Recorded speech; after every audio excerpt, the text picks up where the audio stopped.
Hey guys, welcome back to my channel. It's your girl, the Brooke Ashley, and today we are here to discuss Basketball Wives Season 9, Episode 1.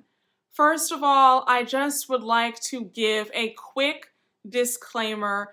If you are an Evelyn Lozada fan or stan, this is not the video for you.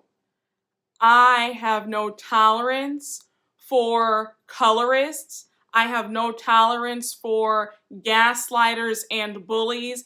And I have no tolerance for women who like to throw rocks and hide their hands. So since Evelyn fits in all those categories, I have no tolerance or patience for her BS. I'm also still carrying a slight grudge for the way she did OG last season. So with all that being said, I will not be sparing Miss Lozada whatsoever. So buckle up your seatbelts, strap in for the ride, and let's jump right on into it because we don't have a minute to spare. We start off this episode with Shaunie letting us know about 2020 being a crazy year and catching everybody by surprise. And we see the montage of all the catastrophic events that happened last year and still going on because we're still living in a global pandemic, but I digress. Then we rewind back to see what the ladies were doing a few days before Corona hit. We started off with the colorist bully herself, Miss Evelyn Lozada. She lets us know that she is trying to have a fresh start. She got baptized, gave herself on over to Christ. You know what's really funny to me? I notice that every time Evelyn is exposed for really piss poor, despicable behavior, she always has some PR stunt up her sleeve to rebrand herself. Do you notice that? Remember when she slapped Jennifer seasons ago and everybody was so livid that we wanted to boycott the show, and then she ran to Iyanla to get her image back on track because she was just so awful. But I digress. So then we see the doorbell rings and it is Feby. I personally found Feby to be boring. Did not care about her storyline. I didn't think that she served a purpose for the show at all. So seeing her pop back up again, I was like, oh, okay, I guess.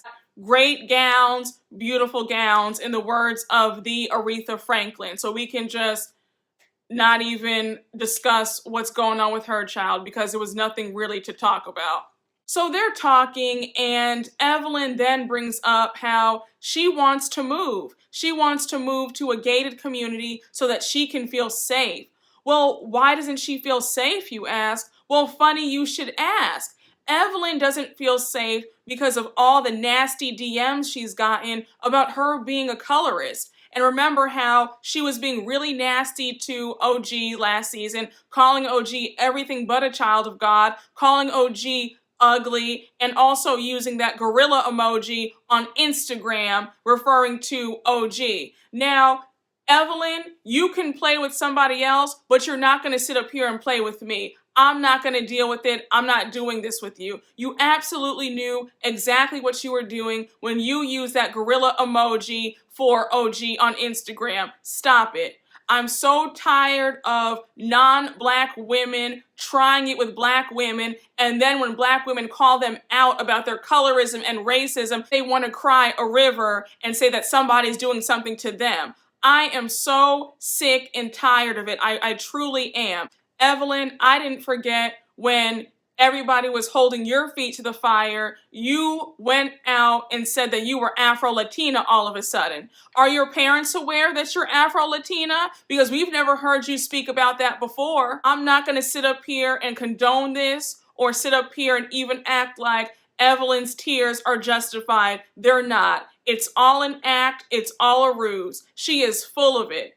That woman has been a despicable, vile, wicked human being since season 1 of Basketball Wives. The idea of the same man that you were once with liking someone of OG's complexion bothers you because, you know, a lot of these men are very colorist and they have y'all's heads gassed up that they would never touch a woman of their complexion. So the fact that OG had Ocho Cinco's attention really has you shook. Because in your anti-black mind, there is no way in the world that Ocho Cinco or any athlete would like a woman like OG. And I'm just so happy that OG is standing her ground. And I'm so happy that so many of the viewers, along with myself, see the jig. And we're not going to let up off of Miss Evelyn and her bony neck because her hateful actions need to be addressed. And no, I was not moved or touched by that little PR volunteering stunt that you did at the laundromat. I'm glad that a lot of people were able to benefit off of getting their laundry paid for, but I see right through it. It's just another tactic to clean up your nasty, despicable image because you're a hateful person. I got nothing for Evelyn. I have nothing for her tears, so we can just move right on along. So next we see a short little scene with Shaunie and one of her sons. We find out that Shaunie is going to be moving to Houston because I know that one of her kids just got accepted into LSU, and Louisiana and Houston, it's only like a 45-minute plane ride, she was saying, so she just wants to be close to her children. So in the next scene, we see the completely unhinged, off her rocker at all times, Jackie Christie, and she is meeting up to have some lunch and some drinks with OG. Jackie's letting us know in her confessional that she's doing great, her kids are doing great, her and Doug are coming up on 25 years of marriage. I said, well, who's surprised? When you have a man locked away in a dungeon and only let him come out for breakfast, lunch, and dinner, of course that's a surefire way to keep him. Jackie is good and crazy, but I digress. So now we see OG in her confessional. She's letting us know that she's doing well too. Her and her boyfriend Kwame are building a brand new house together and she's really excited for a fresh new start. She's letting Jackie know everything that's going on, and then she says that she doesn't feel comfortable with certain people having her address. And certain people is Miss Evelyn Colorist Lozada. So then Jackie gets into the whole thing between her and Evelyn, and she says, you know, I don't know Evelyn to be a racist or a colorist, but like, you know, why do you feel that way? So OG is like, girl, she is very colorist. And I found it very funny at how anybody could have a conversation with Jackie Christie of all people regarding colorism. Jackie, we all know that she was exposed for being a colorist and being just awful to her darker skinned oldest daughter, who she keeps tucked away in another state and doesn't even want to see her grandchild. I said, well, of course you're going to deny anybody else being a colorist because you're a colorist yourself. And we all know the old adage is true. Birds of a feather flock together. Then Jackie compares what OG and Evelyn are going through with what she and Malaysia are going through because we all know that they're on the outs. And I was just cracking up again, like Jackie and Malaysia are always on the outs. They have the world's most dysfunctional friendship. Actually, all these ladies are twisted in the head and don't know what it means to be a real friend. But again, I digress. So then Jackie, being the instigator and the pseudo peacemaker that she is, she goes on to ask if OG would be comfortable talking to Shaunie because she really wants OG and Shaunie and Evelyn to have some common ground and to be okay again. And you see, my whole issue with Shaunie is that she is somebody who loves to pretend like she's such a peacemaker and wants everybody to get along, but behind the scenes, she's egging people on, and she's actually really nasty as well. Shaunie has always brought nothing, in my opinion, to this show. I've always found her to be very boring, just very dull, And it's like, I just don't understand why you insist on being in every single season. Again, I am going to do cartwheels when this show is finally canceled. Or at least if they just fire everybody and just bring on a whole new batch of ladies. That would also be really nice. And actually, some basketball wives who are actually wives, not ex-fiancés, ex-girlfriends, and women who were groupies. So next we see Jackie and Shaunie meeting up. Shaunie's a little bit nervous to tell Jackie that she's moving to Houston. She drops the bomb and Jackie is emotional. She's like, oh my gosh, you're moving. Like, I'm gonna miss you. She goes on to suggest that they have a girls' trip before she leaves and how she wants to throw Shaunie a party. And so Shaunie's like, yeah, you know, that sounds good. Let's do it. Why not? So then we see Shaunie. She is meeting up with her old friend Liza. And I remember thinking like, oh, this lady looks somewhat familiar. Has she been on the show before? And then we find out that Liza is Lamar Odom's ex-girlfriend, baby's mother that he has the 2 kids with. So she's just letting us know that her and Liza have known each other for years.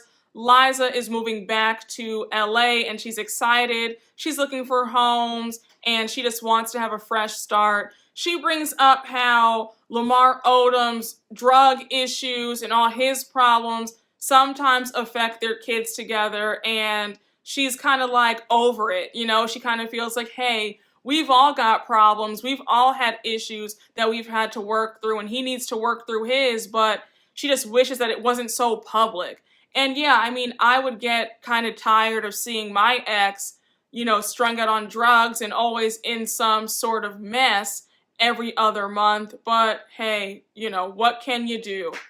Evelyn also joins them and she is taking a liking to Liza. She thinks that Liza seems really cool and outgoing and fun, but also a little bit secretive and mysterious as well. I was just kind of like, girl, until you turn on her for whatever reason, like you've turned on everybody that you once considered a friend, because you just can't help yourself. So next we see OG and Kwame. They are going mattress shopping because remember, they are building a house from the ground up, and so they need to start decorating and just getting everything all prepared. I hate to say it, but like, Kwame always looks sort of checked out and uninterested. And it doesn't help things that we've seen OG ask him and sort of pressure him about when he's going to marry her. And y'all know how I feel about that. I'm very much, when a man wants you, he's going to make it plain, okay? You're not going to need to ask him.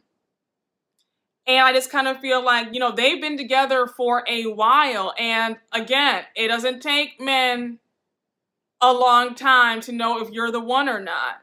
So I just always kind of cringe sometimes when I see them together. I'm always kind of like, oh, gee, you might want to cut your losses and find someone else, because I'm like, girl, I don't know if he's going to give you what you want, and that's marriage. But again, I digress. You know, I'm praying and hoping for the best for my girl, but I'm like, oh, gee, girl, he just be looking real uninterested sometimes, and I'm just kind of like, I don't know, is it just me who notices that and feels that way or not? Let me know down in the comments. But again, let me just move right on along.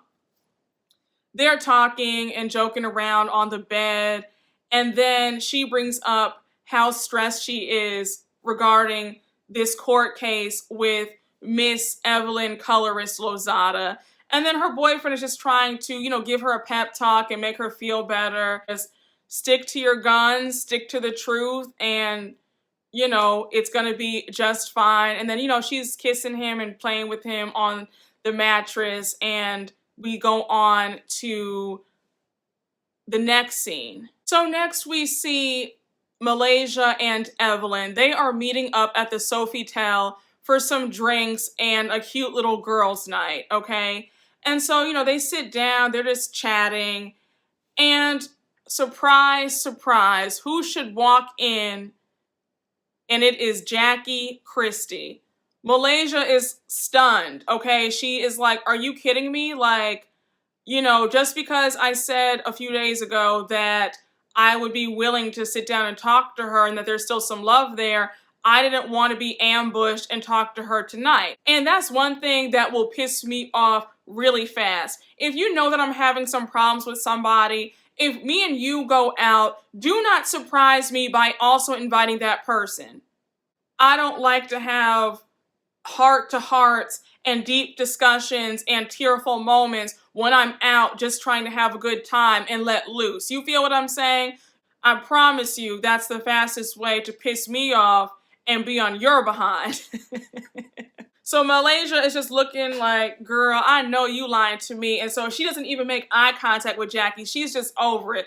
You know, Jackie's like, hey. Evelyn's like, oh, hey, Jackie. Jackie sits down and Malaysia's like, okay, shout out to everybody. Oh! Shout out to everybody. I had fun. I gotta be good.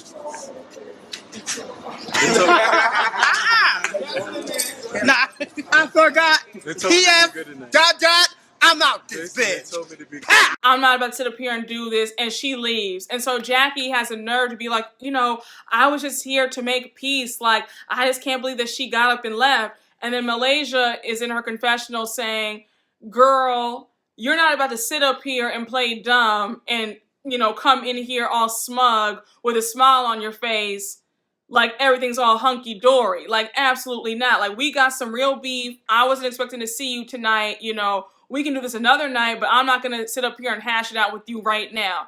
And I would have left too. If I were Malaysia, I would have cursed Evelyn all the way out. Don't you ever sit up here and try to ambush me with somebody that I don't like coming in to surprise me so that we can have a sit down and talk. Absolutely not. So then we get to the final scene of the night, and it's with Jackie. She is in a car, and she's in the back seat just getting bad news after bad news after bad news. She was trying to plan this going away party for Shaunie, and because of Corona and the lockdown, the caterer has now pulled out, and she's like, you know what, Jackie, I can't do it. Like, this is too scary. And so now Jackie is just really upset. Shaunie calls her and says, you know what, girl, don't even worry about this party. I'm about to just go to Houston right now, so I'll see you, you know, on the flip side. And then OG is like, girl, don't worry about it right now. Let's just all stay safe because it's about to really go down. And then we see Jackie just saying in her confessional that this corona is just so scary and she can't believe it. You know, this isn't a normal virus or a normal little flu or cold. And so she's really worried. And we all know how this global pandemic has played out, okay? We are still in it. But that was the episode. Thank you all for watching. And you guys already know what to do. Make sure to like, comment, and subscribe. And I will see you guys later. Bye.